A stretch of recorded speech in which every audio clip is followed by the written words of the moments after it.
As pescas em Portugal, escrito por Álvaro Garrido.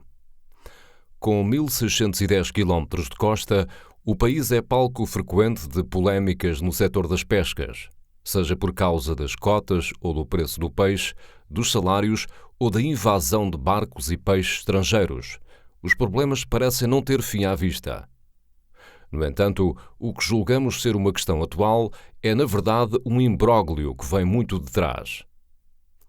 O debate sobre as pescas está viciado por mitos e meias-verdades sobre o condicionamento da Comunidade Europeia, a época áurea do Estado Novo ou o peso que perdeu na economia e na demografia. Com contributos de pescadores, armadores, cientistas e decisores políticos, esta é uma história das pescas portuguesas e um retrato do atual estado do setor, no ensaio que lança as bases para um debate urgente e sério sobre as pescas em Portugal. Este audiobook foi produzido a partir do livro publicado em maio de 2018. Na seleção de temas a tratar, a coleção Ensaios da Fundação obedece aos princípios estatutários da Fundação Francisco Manuel dos Santos: conhecer Portugal, pensar o país e contribuir para a identificação e resolução dos problemas nacionais, assim como promover o debate público. O principal desígnio desta coleção resume-se em duas palavras: pensar livremente. A Fundação nasceu em 2009, fundada por Alexandre Soares dos Santos e família, para estudar os grandes problemas nacionais e levá-los ao conhecimento da sociedade. A criação da Fundação Francisco Manuel dos Santos visa dar resposta a uma lacuna óbvia na sociedade portuguesa. Apesar da frequência com que no espaço público se discutem as mais variadas matérias, o debate em Portugal parece estar sempre mais apoiado em opiniões subjetivas e percepções individuais do que em dados sólidos e investigações cuidadosas. Assim, a Fundação publica livros e elabora estudos sobre temas relevantes para a sociedade, como a educação, a economia, a justiça ou políticas públicas. Organiza encontros e debates onde reúne e dá voz a especialistas nacionais e internacionais. Cria, compila e difunde dados sobre Portugal e a Europa através de várias plataformas.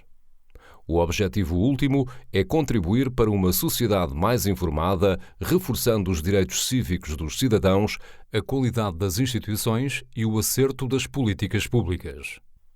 Conheça todos os projetos da Fundação em ffms.pt.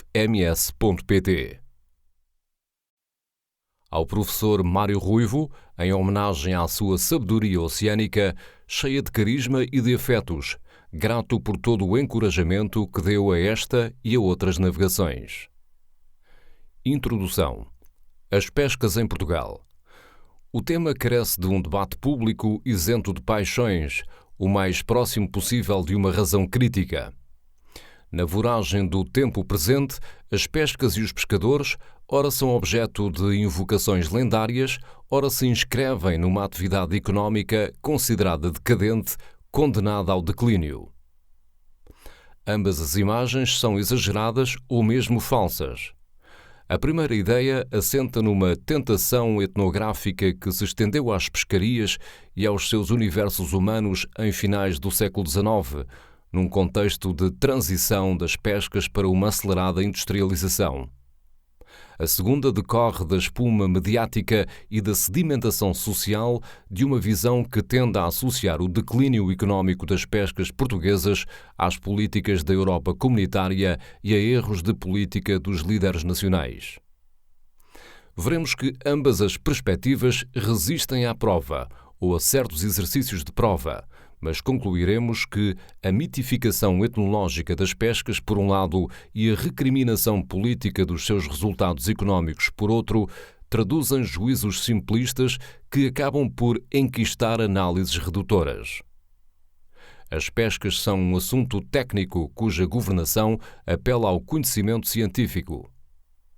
Por locais que sejam, as pescarias incorrem num contexto internacional de forte interdependência entre os níveis geográfico, biológico e económico-social. A estas prevenções analíticas acrescem outras considerações necessárias.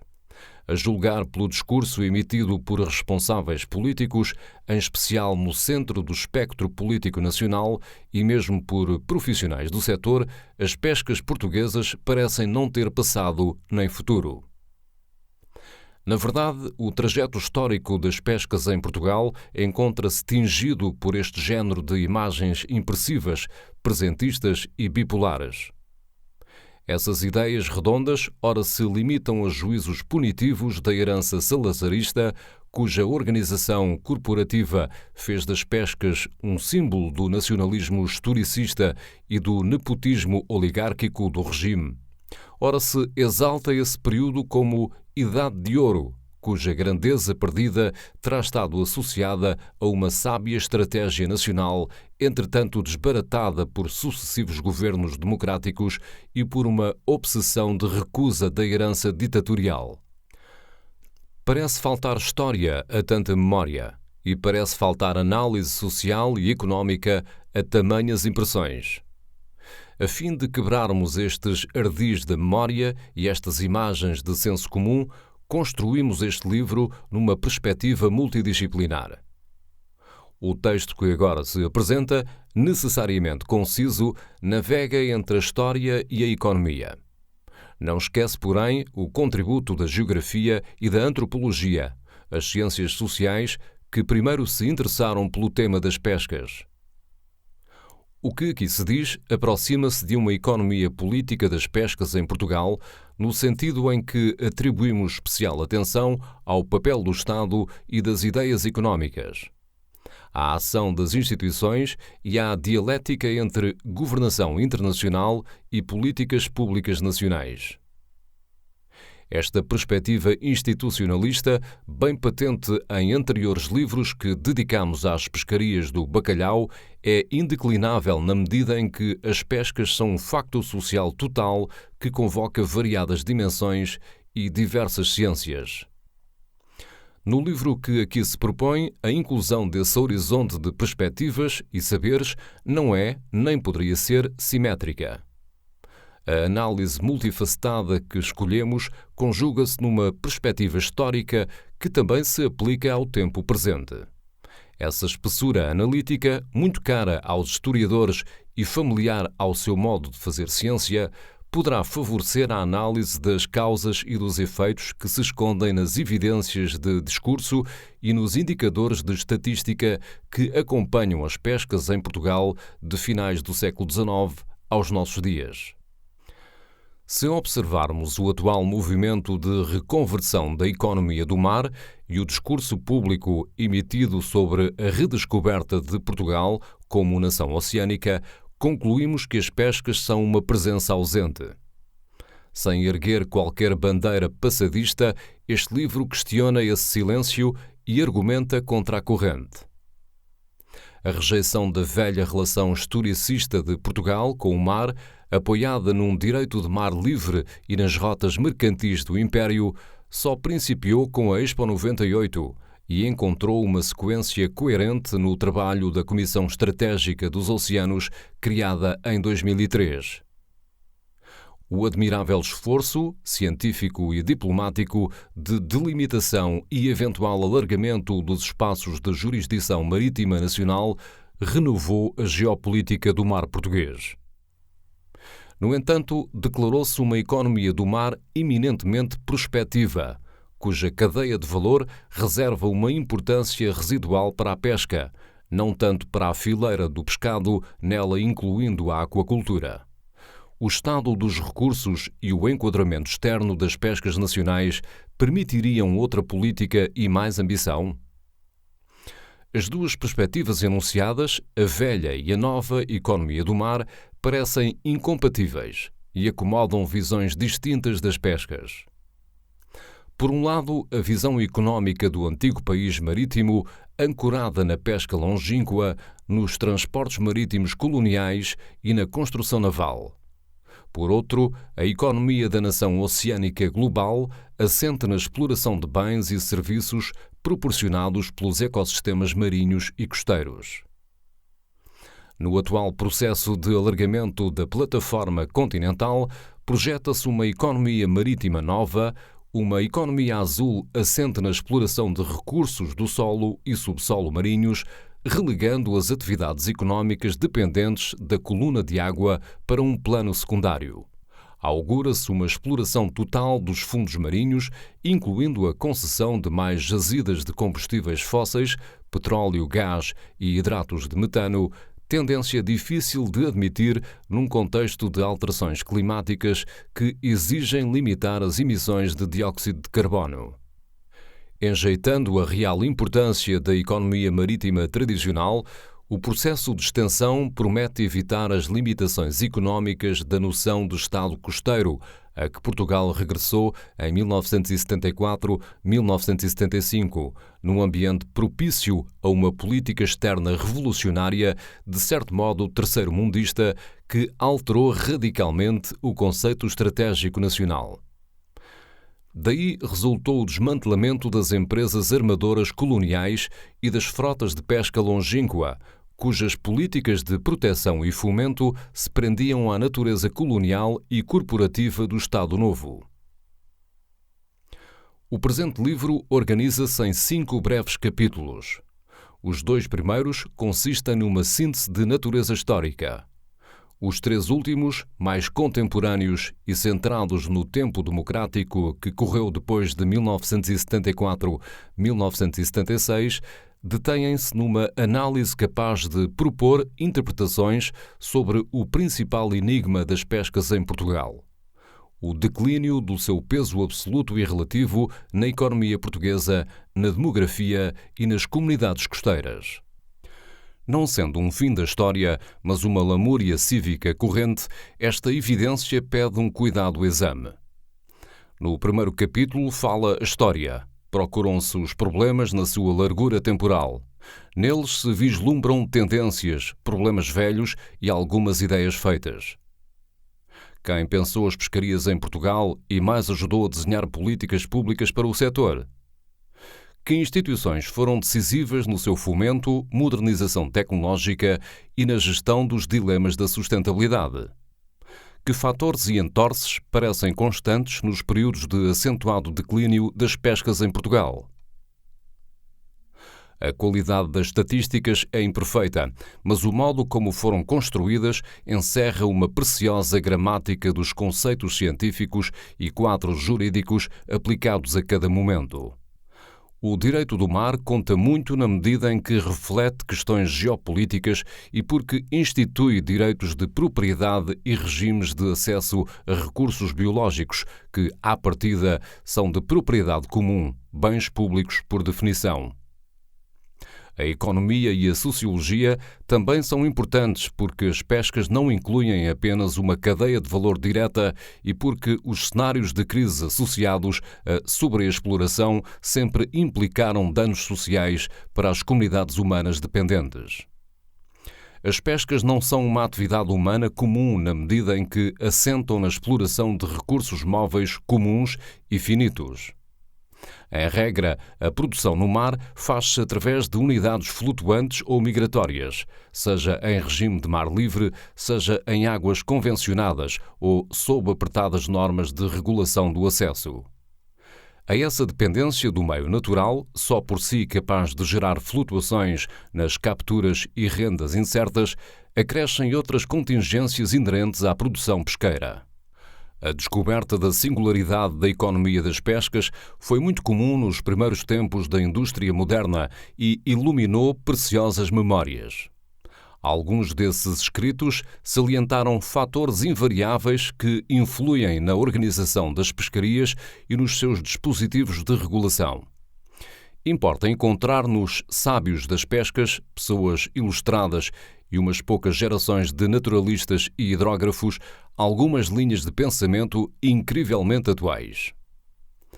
O segundo capítulo sintetiza a política de pescas do interminável Estado Novo, que atribuiu às pescas marítimas uma centralidade nacional.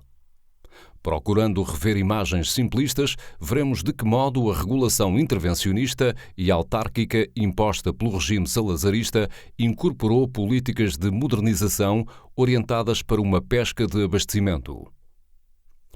os mecanismos oligárquicos de financiamento público dirigidos às pescas industriais e a criação de organismos consultivos das pescas inseridos na ordem internacional são aspectos fundamentais para a compreensão das fragilidades acumuladas no setor.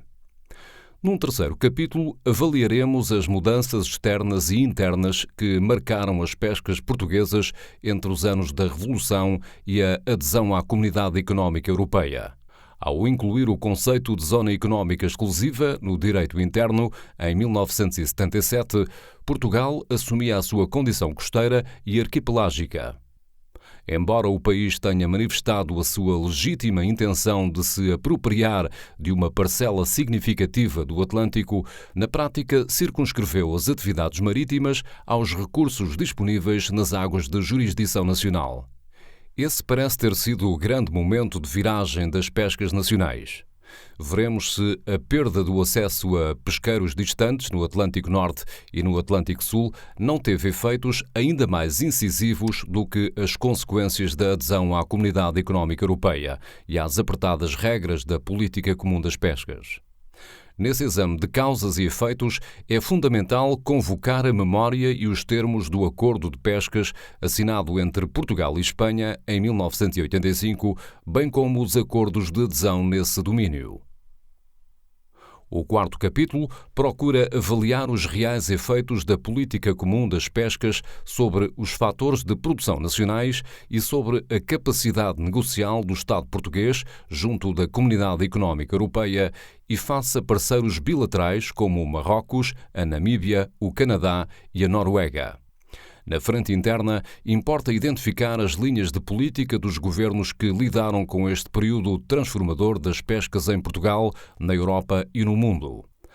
O balanço prático dos acordos diplomáticos que foi preciso estabelecer com velhas e novas potências pesqueiras e os efeitos económicos e sociais do abate de embarcações na década de 1986-1996 tornam inevitável a pergunta-chave: quem matou as pescas, afinal? A terminar, deixamos um retrato económico e social das pescas que temos e um cenário da realidade que podemos antecipar. Daremos especial atenção aos diagnósticos do potencial de pesca em águas de jurisdição nacional e aos dispositivos institucionais de governação das pescas em que Portugal se move no plano externo. Agradeço a António Araújo o desafio para este trabalho, a liberdade que me deu na escrita deste ensaio e o prazer que tive ao assumir esta responsabilidade editorial. Fico grato também a todas as pessoas que entrevistei com a finalidade de obter informação relevante para redigir esta obra. Foi um privilégio escutá-las e processar as inúmeras considerações que comigo partilharam. Ouvi pescadores, armadores, cientistas e altos decisores públicos. Quero destacar os preciosos testemunhos que recolhi de dois sábios das pescas, Marcelo de Sousa Vasconcelos e Eurico Monteiro, pessoas cuja ética de administração pública sempre admirei e que me facultaram a leitura de documentos importantes. E devo agradecer a simpatia dos dirigentes e pessoal da Mútua dos Pescadores pela cedência de um espaço para a realização das entrevistas. Aos meus colegas João Rodrigues e António Rafael Amaro, beirões que gostam do mar e de peixe fresco, a minha gratidão pela leitura crítica do manuscrito. Espero que este livro possa ser lido e debatido dentro e fora do campo académico, como merecem as pescas e os pescadores. Sendo certo que as pescas só habitam a esfera pública enquanto etnografias de bolso ou episódios de tragédia mediática, é tempo de perceber o que afinal lhes aconteceu, de onde vêm e para onde vão. 1. Ideias feitas e tendências longas. Portugal dispõe de uma costa marítima relativamente extensa e estreita, não muito recortada, mas de morfologia diversa. A linha de costa de Portugal continental, cujo comprimento é de 942 km, intercala extensos areais com arribas e sítios rochosos. Acrescem as regiões insulares da Madeira e dos Açores, cujas águas são pobres de peixe, dado que praticamente não dispõem de plataforma continental.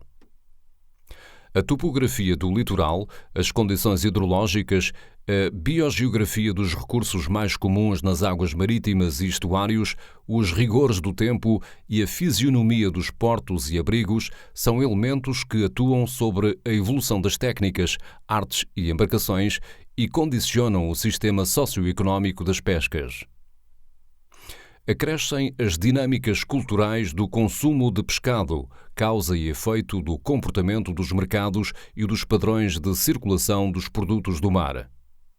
Todo este cortejo de fatores influi no ritmo intermitente e sazonal das fainas do mar, impõe adaptações técnicas e formas de ocupação plural que não evitam as flutuações de rendimento. Lembram os geógrafos que as pescas portuguesas evidenciam dois universos distintos. As pescarias da costa ocidental, moldadas por intercâmbios técnicos com o mundo atlântico e por uma orla costeira desabrigada e muito exposta aos humores do oceano. As pescas algarvias, a sul, uma mistura de heranças atlânticas e mediterrânicas, muito aberta às novidades andaluzas e catalãs. Historicamente, inovações tecnológicas tão determinantes como a introdução do vapor, os porões refrigerados ou os aladores mecânicos de redes passaram a distinguir as pescas entre si.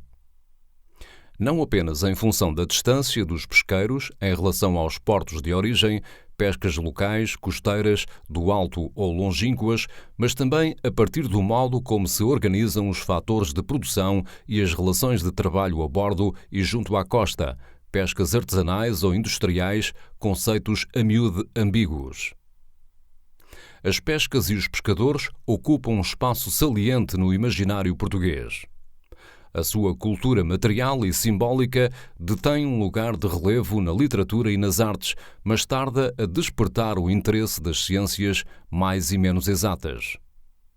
O peso esmagador do historicismo e a inclinação lendária da cultura portuguesa ora fazem das pescas um epifenómeno das navegações e descobertas, ora as envolvem num essencialismo antropológico que tende a representar as comunidades pescatórias como coletivos puros que perderam lugar numa sociedade marítima que a modernidade corrompeu. Estas imagens polarizadas são culturalmente significativas, mas não nos permitem ver e pensar a pesca como realidade em si mesma, sistémica e complexa, bioeconómica antes de mais. São antigas e diversas as tentativas de definição do estatuto socioprofissional do pescador, incluindo nesta classificação injuntiva os próprios armadores. A definição mais angular destaca a natureza predadora dos pescadores, a sua mobilidade sazonal de tipo migratório, em perseguição de recursos também eles móveis, e a sua adaptabilidade técnica e social às condições do mar e da linha de costa. Acresce a relação tensa e fugidia dos pescadores com os normativos legais e o conflito das práticas de pesca em águas interiores e oceânicas com a fiscalização pública em geral.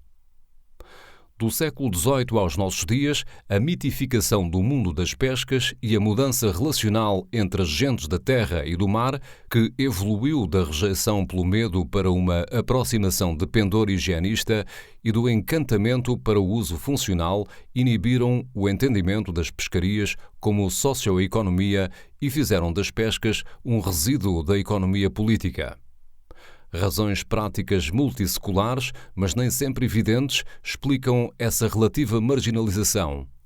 O peso esmagador da ruralidade na fisionomia da nação, salientando com ousadia, por historiadores como Charles Boxer, a reduzida expressão social das profissões marítimas, a irregularidade histórica das navegações e da empresa oceânica, a intermitência e as fragilidades do nosso capitalismo marítimo.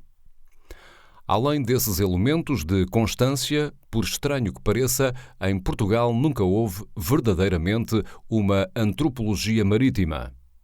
Tampouco uma economia política dedicada aos fenómenos do mar, que continua praticamente ausente na investigação e no ensino das ciências económicas e sociais.